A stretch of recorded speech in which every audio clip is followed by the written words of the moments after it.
back, budget bakers. Today we are making a chocolate pecan pie. So I have an estimate for you for the cost of this recipe, but it is going to vary. A couple things are going to vary it, okay? So it will cost you anywhere from like $6 to $8 to make this recipe. And the reason that it varies is because you can either purchase your crust, like pre-made crust from the store, or you can make your own. And that's gonna probably make a difference of a good $2, $1.50 to $2. If you decide to make your own crust, it's going to be a little bit less expensive. So let's say $6 to $8 to make this chocolate pecan pie. So what I did was I already have my crust in my pie plate, but I am finishing up crimping the edges, which I just take my fingers like this and crimp. And that's exactly how I make the edges of my pie. So I like a very rustic looking pie.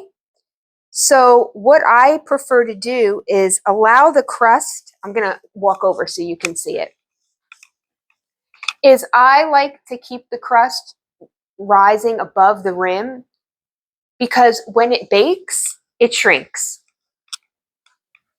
So there you have it. There's Deanna's crimped pie crust.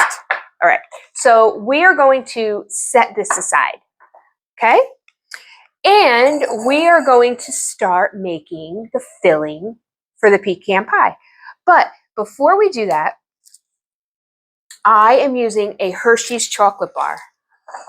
Let's put this back over here for a moment. And I usually use chocolate chips. And I line the bottom of my pie crust with chocolate chips. And that's how I make it a chocolate pecan pie. And chocolate pecan pie is my husband's favorite, which is why I make it chocolate. So what I'm doing with the Hershey's is I am breaking each little square apart, and then I'm breaking it in half. And I'm putting it on the bottom of the pie crust. It's going to sink after you put the filling in. All right, so I'm going to do the whole chocolate bar like that because usually, like I said, I line the bottom with chocolate chips. But I wanted to try something a little bit different. So this pie I make every holiday season for both holidays, for Thanksgiving and for Christmas. Like I said, it's my husband's favorite. He loves my chocolate pecan pie. And so I make one just for him. All right, so here we go. I'm done already. Would you look at that? Let me throw this away.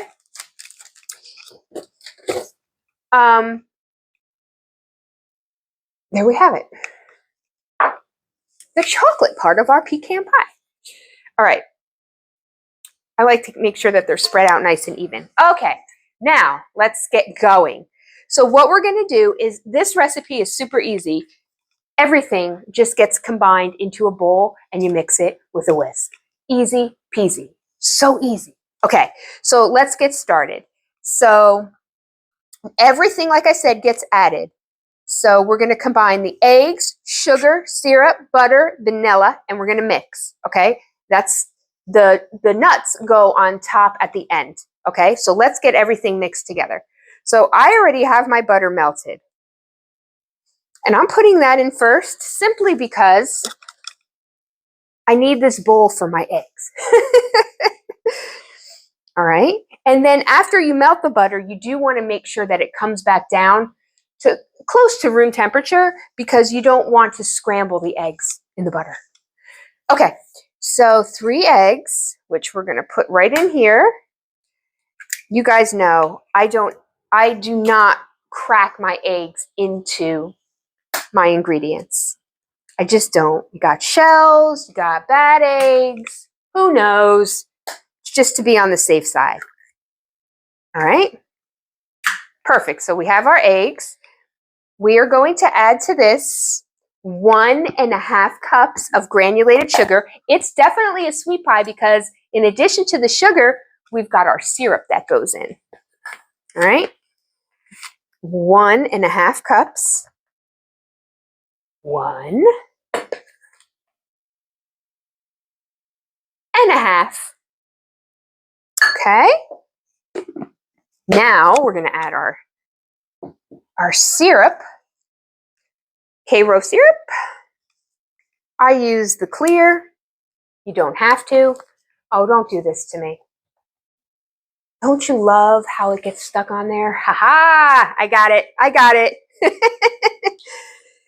You could, you know what I am? I'm going to spray this with a little bit of cooking spray because the syrup, just like honey, you know how it'll stick? The syrup will do the same thing. And I don't want it sticking. Okay. So we need a half a cup. So this is a 1 cup. I'm going to fill it halfway.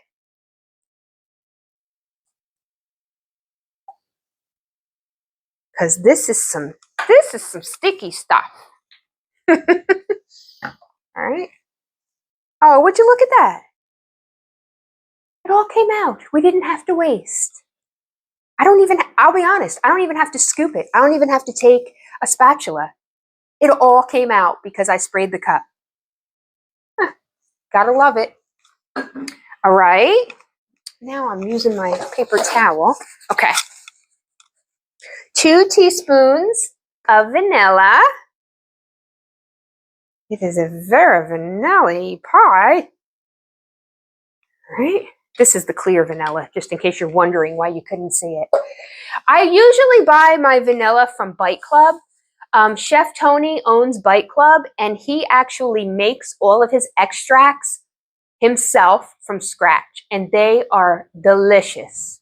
So I ran out. I ran out of my vanilla. I have other flavors from Bite Club, but not the vanilla. So I need to get some more. Okay, I am going to just stir this together a little. We have not yet added our eggs, but I just want to make sure that it's combined. This way, when I add the eggs, if that butter is still a little bit warm, the eggs don't scramble, okay? So we've got our eggs, in which we have to kind of mix them a little bit before we put them in. Come on, okay. Just beat them a little bit. Beat your eggs. All right. The yolks are a little bit harder to break with fresh eggs, I have to tell you. I mean, I was hitting them and they still weren't breaking. Good stuff. All right, put the eggs in. And now we're going to mix it up really good. We added, by the way, 6 tablespoons of melted butter. You know, guys, I always add the recipe in my descriptions. So if, you know, you don't have to like write it down while I'm baking because it's always going to be there waiting for you. I'll either have it typed out or I'll put a link to it on my food blog. And you can print them out, whatever you like. All right, so we're going to mix this together really good. It's a decent arm workout. It's a good thing I got a little gun show going on here. All right. Look, friends, I can say that because I get up at 4:15 in the morning and I go to the gym a total of 4 times a week. 3 times at 4:15, and then on Sundays I go at like 8 or 9. So I can say that, right? We got to take care of ourselves, or I have to take care of myself. I always feel better when I get some exercise, and I love to run. And so I don't always feel like running, I'm being honest. But after I run, I always feel so good. All right. All right. Look at that. Ta-da! It is all mixed. It actually looks really good. All right. So what I'm going to do is I am going to, hang on, pour this into my crust. Then we're going to top it with our pecans. Do you say pecans or pecans?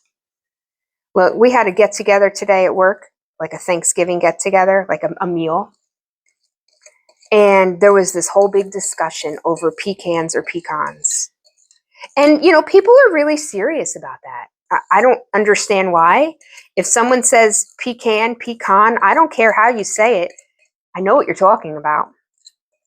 All right, so I am actually going to get my spatula because I want to make sure that I get this really clean. Look, I got a lot. I got a lot more from using the spatula. I highly recommend scraping everything with a spatula. All right. Now, mind you, that may not look really full to you, but it is because the crust is standing up on the sides. If the crust was flat, it would look fuller. All right, so just keep that in mind. All right, so what we're gonna do now is I buy the, well, it's stuck up there. I buy the chopped pecans.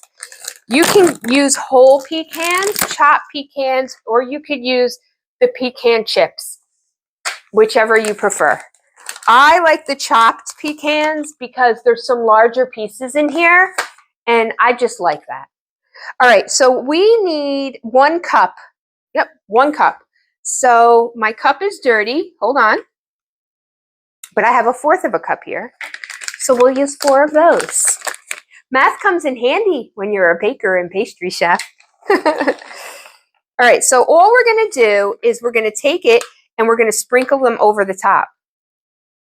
That's it. Now, listen, if you were to use like whole pecans, you could arrange, oh, what a mess. You could arrange them really nicely over the top if you like, in like a pretty design. Totally up to you. I don't do that. Not to say that I wouldn't do that, but typically I don't. All right, so we have 1/4 of a cup. Actually, give me this because you want to make sure that it gets all around the edges. And you know what? To be honest, if you need a little bit more, if you need a little bit more than a cup, use a little bit more than a cup. It's okay. I mean, I wouldn't go crazy and use like 3 cups, but if you need to use a little bit more, it's all right. Because you want to make sure that you get nuts all up to the edges and that you cover the pie completely. There, it's covered. Hang on a sec. I'm going to bring it over so you can take a look.